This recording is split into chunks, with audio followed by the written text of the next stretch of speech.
leading into Euro 96, England went on a tour of Hong Kong, do some warm-up games. The famous dentist chair incident then happens in a nightclub. And this is Gary Neville talking about his recollections of that dentist chair night out. To be fair, the actual dentist chair night, I didn't go out. Shock. No surprises there. On the waters. Me and Phil stayed in the hotel.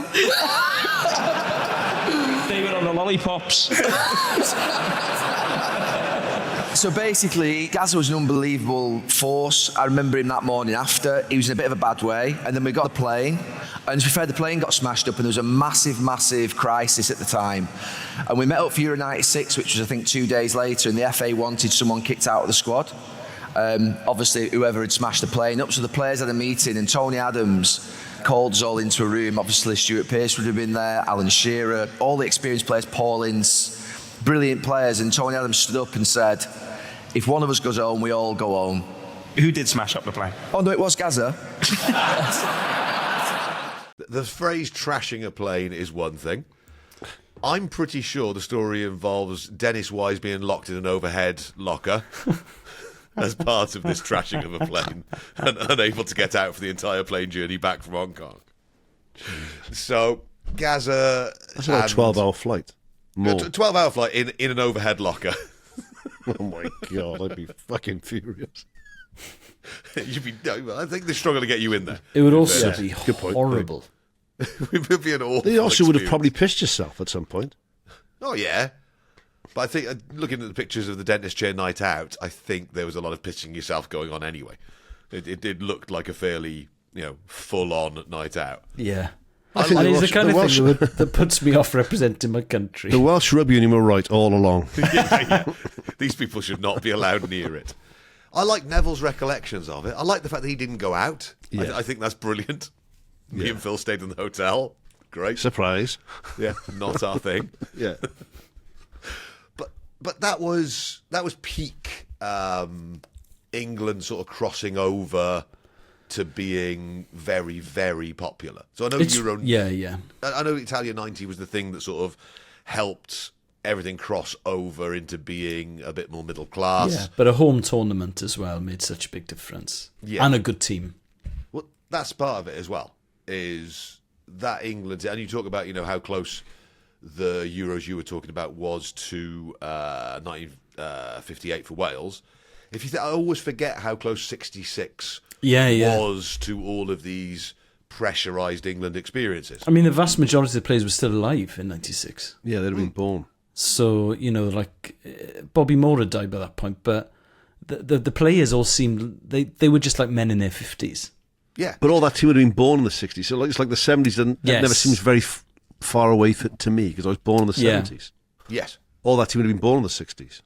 Yeah, absolutely. But you talk about like Euro 96 now, and I can't do the maths on it. 28 years ago? Well, very few of the players remember you. None of them will remember it. But I mean, a lot of Phil Foden was born in 2004 or something. Yeah, but we're only it's a similar distance to 96 for the current crop of players as it would have been to 66 for that lot of players. Which is mad to think about. Mm. It's like rewriting 60 years of hurt. Yeah. But that whole sort of the Three Lions thing, the fact that Gascoigne was front and centre of just life and hanging out with Chris Evans and Danny Baker and that lot. Yeah. Those pictures were huge. There's a TFI Friday from just before. It's either the 90. No, it's from the World. It's from the 98 World Cup, isn't it? Yeah. Where they basically lock him. Chris Evans locks Gazza in a cupboard so that he can't have a drink. Yeah, so you've got to behave yourself now. Yeah. But Danny Baker talks about him in the book, and he loves Paul, and he wishes that they he sort of says he's always, it's a cliche, but he's always there for him. But they've lost touch over the years, which I think is quite sad. But he says when you were out with Gazza in the 90s, it was different level. Like he can't imagine what that would have been like, because everybody everywhere. Well, because England were hosts of this, there were a lot of friendlies in the build-up because they didn't have to qualify. Yeah, of course. And one of those friendlies, Paul tells Danny and Chris Evans to pick him up. So basically, he gives them like this. There's a back gate to Wembley. Basically, gives them the post, all the details of where they need to be. They get a van, back the van up outside the stadium, and 63 minutes into the game, Paul's substituted, and then 64, 65 minutes, they're listening on the radio. Paul flings the van doors open, still in his kit. Shut up. Jumps in the van. And they're off to whatever. So they were going to go into town, I think. Groucho or Browns, Yeah. probably, yeah. But Evans sees a pub then on the way to it. So they just like, let's just jump out and have one here.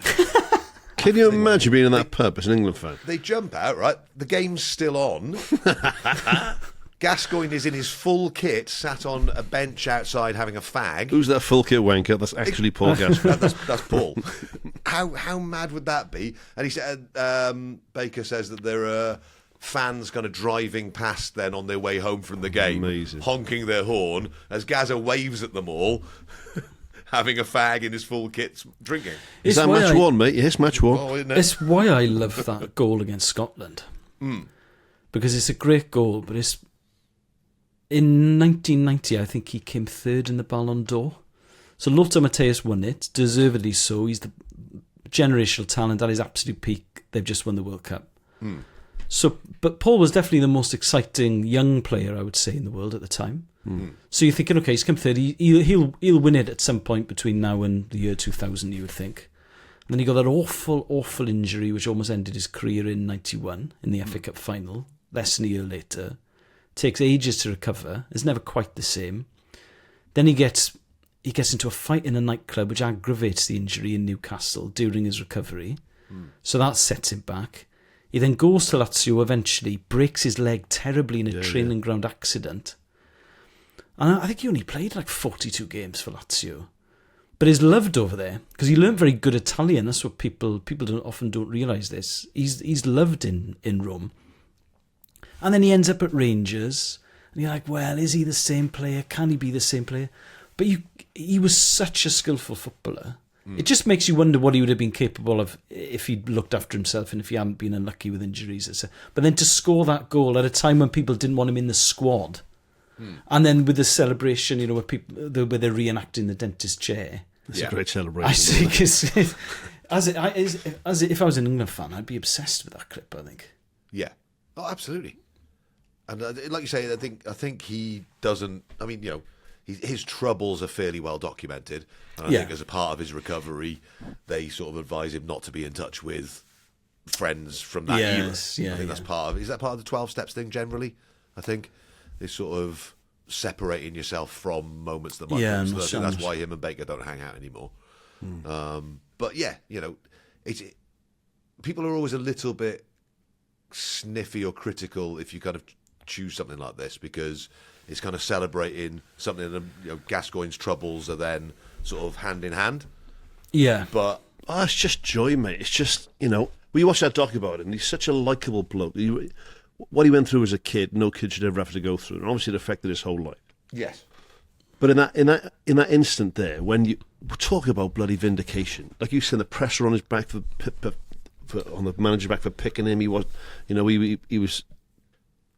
I like Adams saying, if whoever did this gets banned from the tournament, if you want heads, we're all going. None of us play. Yeah. I love that as a captain. It's why... I think that's really cool. It's why Quickly Kevin was such an entertaining podcast, because the 90s is such a daft time for football. Because they've got 80s sensibilities when it comes to training and drinking. Yes. But modern tactics and the money started to come in. Modern popularity as Neville's well. timing popularity. Neville's timing on the anecdote when he says, can you say who it was? Yeah. Oh, it was Gazza. Yeah. No beating around the bush. I love that. Because they were under far more scrutiny and far more pressure than they had been in the 80s. Because, I mean, if you look at the attendances in the mid-80s, they were an all-time low. Like, football was... obviously, it was still, I would say, certainly in England, the national game, but it was... Struggling, mate, big time. Struggling. I remember because of hooliganism and all sorts of things. because I kept a scrapbook. They start everything about American football, the NFL. I used to keep it and put it in a scrapbook, right? Right. So when Channel 4 American football on a Sunday night highlights package was getting 4.2 million viewers, Okay. it was getting more than Match of the Day. Yeah. Wow. I didn't know that. American football on Channel 4 being watched by Yeah. more people than watch Match of the Day. That's cool. It was on his arse, football. Yeah. But then you look at, I watched some of that 99 documentary series that's on Amazon about Man United. Man United winning the treble. Yeah. And you look at the Cliff training ground there, and you wouldn't get a kids team training at a facility like that anymore. Amazing. And it's David Beckham and Ryan Giggs. And and it looks awful. Absolutely awful. But yeah, they were sort of saying like the pressure they had from Nobby Stiles coaching them as a youth team coach is going to make you bring standards every time. But there's that great clip, I don't know if I've done it on the podcast, of, I think it's the evening before the 99 Champions League final, Man United against Bayern Munich in Barcelona. And United had been allowed onto the pitch at the new camp to train. Yes. And Bobby Charlton is training with them. Yeah. So Bobby Charlton by this point would be, I don't know, in his early 60s probably. Yeah. Late 50s, early 60s. No, it would be, yeah. And he's taking part in training properly. Yeah. Well, that's what You you know, want. those- You want the pressure of having a World Cup winner who's linked to the Yeah. Busby Babes playing alongside you the night before the Champions League final. That'll help. But like, I don't know, it's nowadays that dentist chair stuff and going out and bonding with a piss up just doesn't happen. Because everyone... And I think that's a pity, to be honest. I'm not advocating... Or certainly not a piss up like. I'm not advocating Jurgen Klopp, getting pissed, right? But Jurgen Klopp told that story about the Christmas party. He was going around filling everyone's drinks up. He was like, "Come on, it's you a get Christmas hauled party." across the coals by fucking idiots. I remember like when Flintoff came out and they won the Ashes. Yeah. And he was berated in the press for being pissed. I said, well, if you're not going to get pissed now, when are you going to get pissed? What are you saving it for? A fucking better day than this, winning the Ashes and being the fucking hero of the Ashes. And you're out with your mates. And for the first time Fucking since sun's out and you're on an open top bus and there's free Yeah. booze. And it's the first time since 1987 as well. Yeah. And also, he will not have arranged that open top bus tour himself. No fucking... It may well have come as a surprise. No one's seen to doing it some every of them. night or every day or every week or every month. Yeah. But fuck me, when boys or girls let their hair down after a big event or, you know, an amazing achievement, Maybe don't pee by the swings at Downing Street. Maybe. maybe don't. But if you do, maybe you do. go and use the toilets. I would say out of that Ashes squad. I don't think that was Flintoff. I think that was one of the others. But Well, Paul Radcliffe had a piss in fucking broad daylight in the middle of the road. It was perfectly fair fine. point, actually. Fair point. She should have had a toilet as well. I agree. Plenty of Portaloos on that course. Yeah. Hold it in till mile 15, love. Portaloo. Can you imagine banging on the door of a Portaloo? Just queue in. Some fun runners in there. Remember my first night out in Bristol? Dressed as a bumblebee. They put like they put like these big grey plastic urinals up in the middle of the street in Bristol. Yeah. They do that Christmas time, don't they? Yeah. Great. Nothing wrong I with still that. pissed on the outside of it. They've got ones where you sort of pissed against the wall of it. They've got ones in some runs that I've done where there's sort of 4 urinals sort of in a square and you're sort of facing each other. It's quite weird and intimidating Yes. and pointless because everyone can just see what you're doing anyway. Yeah. Yeah.